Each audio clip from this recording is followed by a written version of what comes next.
प्यारे बच्चों नमस्कार। मैं सीपी गंगवार आपका स्वागत करता हूं अपने YouTube channel Ramraj steno classes पर। पहले मैं आपको अपने बारे में बता रहा हूं। मेरा नाम सीपी गंगवार है और शॉर्ट हैंड पढ़ाते हुए लगभग मुझे 10 से 12 साल हो गए हैं, यानी टीचिंग एक्सपीरियंस मुझे 10-12 साल का है। और अगर एग्ज़ाम क्वालिफाई करने की अगर मैं बात बताऊं तो लगभग 10-12 एग्ज़ाम क्वालिफाई किए हैं, अर्थात 10 से 12 ऐसे एग्ज़ाम रहे हैं जिनमें मैंने स्किल टेस्ट को क्वालिफाई किया है, जिनका मुझे अनुभव है। मुझे पता है कि स्किल टेस्ट को कैसे क्वालिफाई किया जाता है।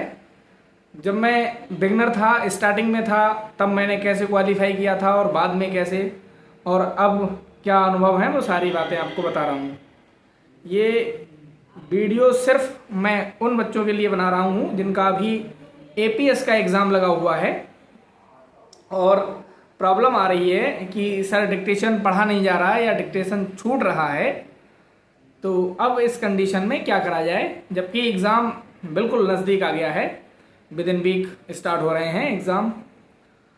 तो मैं आपको बता दूं, देखिए, अगर आप बिगनर हैं, जैसा कि एग्ज़ाम के बाद आपने लिखना शुरू की है शॉर्ट हैंड, मान लीजिए 3-4 महीने ही हुए हैं या 2-3 महीने ही हुए हैं, तब आप क्या करें कि पहले तो आपकी जिस भी प्रणाली से आपने सीखी है, मैं चूँकि ऋषि प्रणाली का अध्यापक हूँ तो ऋषि प्रणाली के बारे में बता रहा हूँ। आपको ऋषि प्रणाली के सबसे पहले किताब लेनी है। किताब लेने के बाद में उसके सारे शब्द चिन्ह एक बार आप अपने लिख लीजिए हाथ से, और उनकी प्रैक्टिस करिए लिख के भी, और उसकी रिकॉर्डिंग कर लीजिए। अपनी ही रिकॉर्डिंग रख लीजिए फ़ोन पास में और उसका सुनते रहिए, लिखिए। शब्द चिन्ह तो एक एक टिप पे होना चाहिए। देखिए बच्चे, 400 का डिक्टेशन है आपका, तो 400 के डिक्टेशन में लगभग मान के चलिए 160-170 तो शब्द चिन्ह नहीं आते हैं। तो शब्द चिन्ह तो आपको एक एक टिप पे होने चाहिए, याद होने ही चाहिए। अगर यही एग्ज़ाम आपको क्वालिफाई करना है तो सर बहुत बार किए, होते ही नहीं हो जाएंगे, बिल्कुल होंगे। आप प्रैक्टिस करेंगे बार बार तो हो जाएंगे। और उसके बाद भी मैंने इस पे एक वीडियो भी डाल रखा है अपने यूट्यूब पर ही, A to Z शब्द चिन्ह। अगर आप डालेंगे इस पे A to Z शब्द चिन्ह भाई रामराज स्टेनो क्लासेस या भाई सीपी सर, तो आ जाएगा। अगर डायरेक्ट डालेंगे आप A to Z शब्द चिन्ह, तो पता नहीं किसके किसके वीडियो खोल के आ जाएंगे, उसमें वैसे ही बना रखे होंगे, कम क्या किया वो नहीं। मैंने एक पूरी स्टोरी के रूप में सारे शब्द चिन्ह डाल रखे हैं। 3-4 घंटे 5 घंटे की मेहनत है उसमें, आप उसको देखिएगा।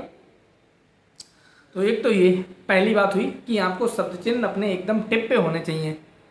खास तौर से वो शब्द चिन्ह जैसे का, को, की, के, ने, से, है, हैं और हो, ये छोटे छोटे शब्द चिन्ह हैं।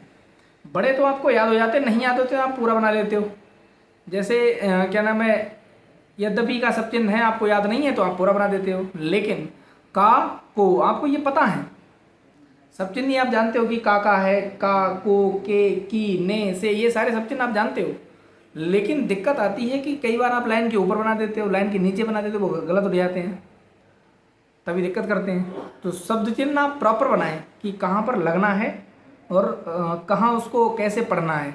जैसे का और को है तो आप उसको डिफ्रेंशिएट कर लो, का ऊपर बना लो, को नीचे बना लो। ऐसे ही आपका हैं, हो और हूँ, हैं, ये शब्द आते हैं। तो है का है जो, वो है छोड़ दीजिए, आप ऐसे ही सादा जहाँ बनता है। अगर हैं आता है तो है के नीचे बिंदी रख लीजिए। अगर हो आता है तो डैश लगा दीजिए हल्का सा। और हूँ तो मैं के साथ ही होगा, अदरवाइज तो होगा ही नहीं।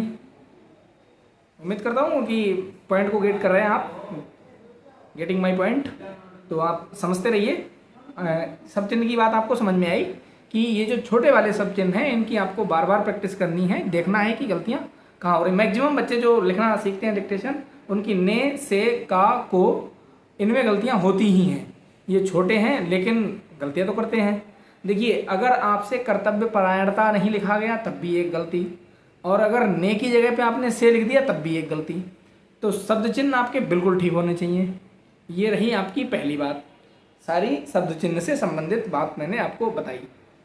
ये बात आपको समझ में आ गई। दूसरी चीज़, जो कीवर्ड्स होते हैं, जोड़ने वाले सेंटेंस होते हैं, जैसे किया गया है, किया जाना चाहिए, हुआ करता है, कहा जा सकता है कि, कहा जाता है, जा रहा है, यह है कि, होते हुए, मैं समझता हूँ कि। मतलब ये ऐसे सेंटेंस हैं, ऐसे आउटलाइंस हैं या ऐसे वाक्यांश हैं जो ज़्यादातर आते हैं डिक्टेशन लिखते समय। तो इनकी प्रैक्टिस तो बहुत ज़्यादा होनी चाहिए। जैसे आप जिस भी अध्यापक के पास पढ़ रहे हैं, जहाँ भी आप कोचिंग कर रहे हैं शॉर्ट हैंड की, वहाँ आपको आउटलाइंस दी गई होंगी। तो आउटलाइंस तो आपको पता है, लेकिन आप ये गड़बड़ कर देते हो, किया जा रहा है या किया गया है। तो इनको भी फिक्स कर लीजिए, ये बहुत आते हैं। तो इनको बार बार प्रैक्टिस करिए, क्योंकि ये कीवर्ड्स हैं, ये आपकी स्पीड मेंटेन करेंगे, बढ़ाएंगे स्पीड को, इंक्रीज करेंगे। एक तो ये हुई बात। दूसरी ये वाली बात हो गई। ठीक, बात आ गई समझ में। सर आपने पहली बात बताई कि सारे शब्द चिन्ह आप तैयार कर लीजिए। ठीक है सर, कर लेंगे। दूसरी बात आपने बताई कि आप जो कीवर्ड्स हैं वाक्यांश वाले, वो हम प्रैक्टिस में कर लेंगे, तो उससे भी बेनिफिट मिलेगा। तीसरी बात सुनिए, जब दो बातें समझ में आ गई तो तीसरी भी सुन लीजिए। तीसरी बात ये है कि अगर आप नए हैं, हम फिर बता रहे हैं कि अभी नए वाले के लिए बता रहे हैं, बाद में पुराने वाले बच्चे के लिए भी बताएंगे। जो आप नए नए हैं, बिगनर्स हैं, तो आप एक काम करिए कि आप सिर्फ खंड वन ही कीजिए, रामधारी गुप्ता खंड वन की ही किताब कीजिए। अगर आप ओपी शुक्ला कर रहे हैं तो आप ओपी शुक्ला से ही करिए। मतलब जो भी एक डिक्टेशन की बुक पकड़ी हुई है, दो में से एक ही करिए आप, या तो रामधारी गुप्ता खंड वन या ओपी शुक्ला पार्ट वन वाली कर लीजिए। दो में से एक ही करनी है आपको।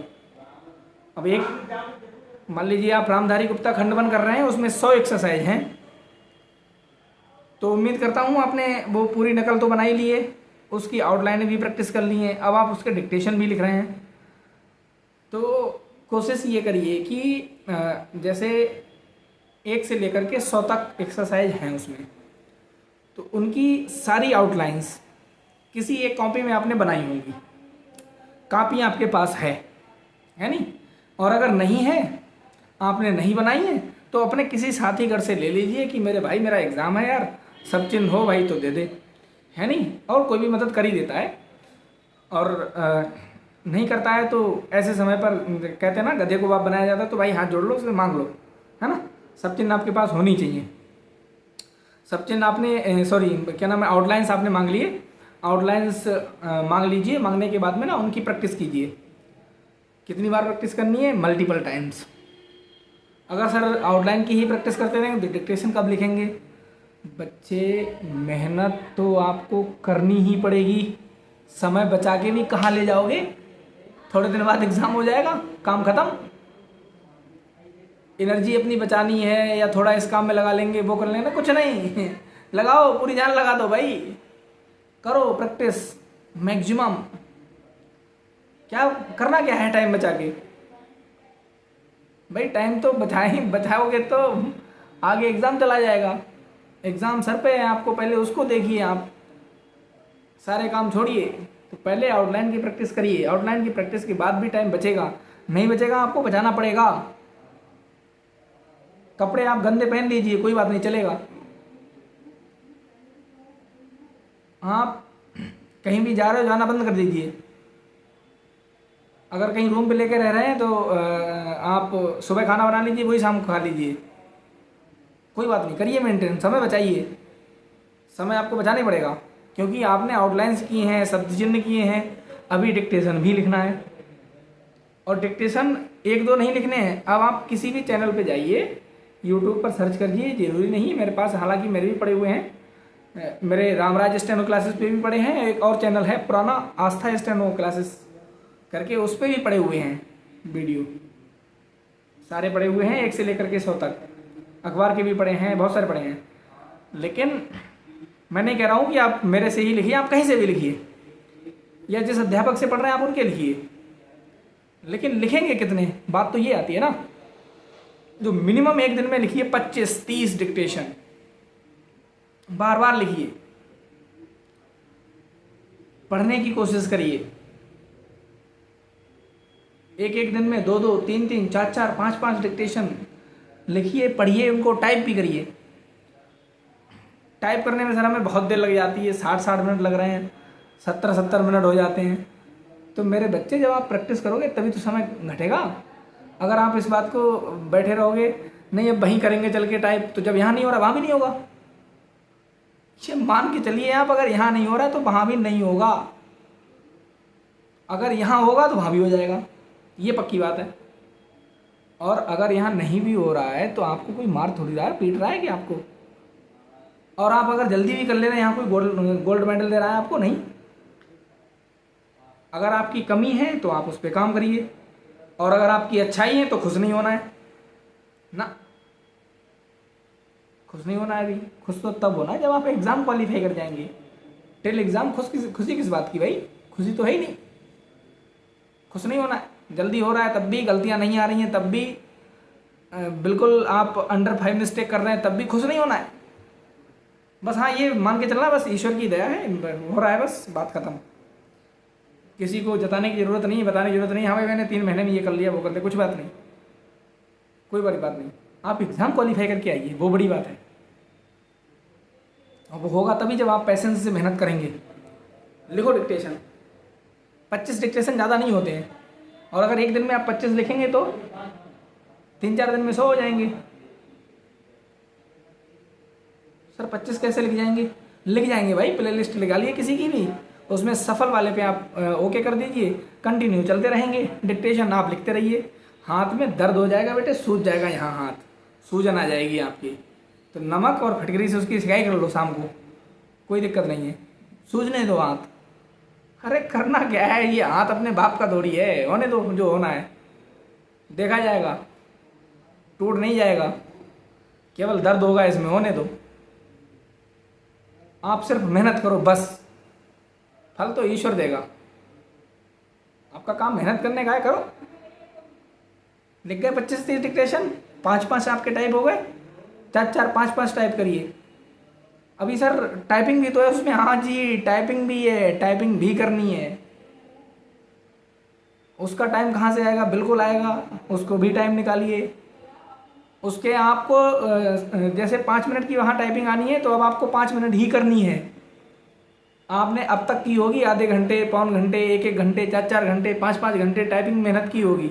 आई एक्सेप्टेड, मानता हूँ मैं आपकी बात, लेकिन अब ये बात नहीं लागू है। अब आप सिर्फ 5 मिनट ही कीजिए, क्योंकि आपको वहाँ 5 मिनट ही मिलेंगे। टाइपिंग में बड़ा रोल होता है। टाइपिंग में प्रॉब्लम ये है कि कुछ बच्चे ऐसे होते हैं जो स्टार्टिंग बड़े धीरे धीरे टाइप करते हैं, बाद में बहुत तेज करते हैं। पता लगा आपने जैसे ही तेज करना शुरू किया टाइम ही खत्म। कोई कोई बच्चा स्टार्टिंग में बहुत तेज करता है, बाद में स्लो पड़ जाता है, पता लगा आपके वर्ड ही छूट गए। तो टाइपिंग की भी प्रैक्टिस करते रहना है। ऐसा नहीं है कि आप इसको छोड़ देंगे, टाइपिंग छोड़ देंगे तब भी आफत है। टाइपिंग भी नहीं छोड़नी है, पर डे करना है। 5-5 मिनट के स्लॉट मारिए, कम से कम 15-20। 20 स्लॉट में कितना हुआ? 20-25, लगभग 2 घंटे का टाइम है। और जब आप 25 डिक्टेशन लिखेंगे उधर, तो वो भी डिक्टेशन 1 मिनट का है, 25-5 125, उसको 2 से मल्टीप्लाई मार दीजिए, 250, यानी कि 6-4-24, लगभग 4 घंटे का काम उधर है। 4 घंटे और 2 घंटे ये 6 घंटे। अगर आप इतना काम करेंगे तो मुझे लग रहा है कि 8-10 घंटे में कर लेंगे। 4 और 2 6 ही हुए, मैंने फिर भी 3-4 घंटे और बढ़ा दिए, 8-10 घंटे हुए ये, और घंटे हैं आपके पास 24। ये जो 24 घंटे हैं, ये बच्चे मेरे आपको 48 में बदलने पड़ेंगे। अगर आप नए नए हैं और आप डिक्टेशन 75 पे लिख रहे हैं, या 78 पे लिख रहे हैं, या 82 पे लिख रहे हैं, 80 पे लिख रहे हैं, बिल्कुल उतने पे ही हैं, आसपास हैं, तो आपको मेहनत करनी ही पड़ेगी। खूब करो मेहनत, कैसे नहीं लिखा जाएगा डिक्टेशन। वहाँ माझी ने पूरा पहाड़ तोड़ दिया, 22 साल लग गए उसे, लेकिन तोड़ तो दिया। क्यों? क्योंकि उसने ठान लिया था। तो आप तो नई उम्र के नौजवान हो, जितने भी मेरे वीडियो देखेंगे या देख रहे हैं, आप सभी लोग हो तो 18 से 40 के बीच ही ना, बल्कि 21 से 40 हो। यंग जवान हो, जवानी में तो धरती खोद के पानी निकाल दें भाई। हमसे कौन से खेत खुदवाया जा रहा है? हमको सिर्फ डिक्टेशन ही तो लिखना है, डिक्टेशन लिखना है, टाइपिंग करनी है, बस बात खत्म। पूरे दिन करो, क्या जा रहा है? कोई खाना देने वाला है तो सही है, नहीं देने वाला मत दे। सुबह बनाओ शाम को खा लो वही, या देने वाला है तो भाई यहाँ बना दो, हम कुछ नहीं कर पाएंगे। कुछ मत करो इस समय, सिर्फ अपना काम करो, सिर्फ अपना। लोग पूछेंगे तो सफलता, जब आप सफल हो जाएंगे वही पूछेंगे कि हाँ भाई बताओ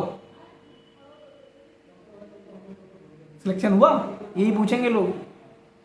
और सिलेक्शन हुआ ये बात बताने के लिए आपको अभी कितनी मेहनत करनी पड़ेगी, यह तो सिर्फ आप जानोगे, और यह आपका ऊपर वाला ईश्वर, जिस भी आराध्य को आप मानते हैं, उससे डेली प्रार्थना कीजिए, मेरे मालिक बस इस बार नौकरी दे दो।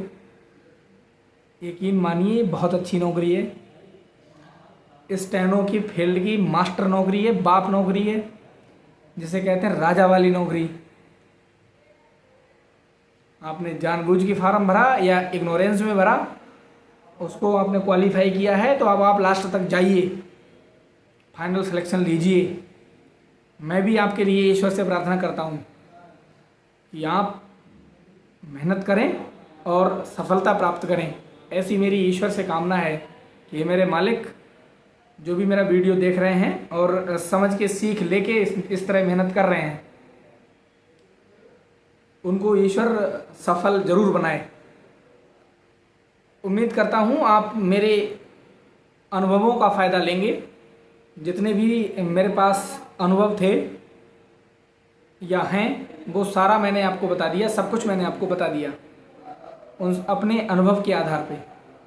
तो सभी मेरे अनुभवों का फ़ायदा उठाइए और एग्ज़ाम को क्रैक करके आइए।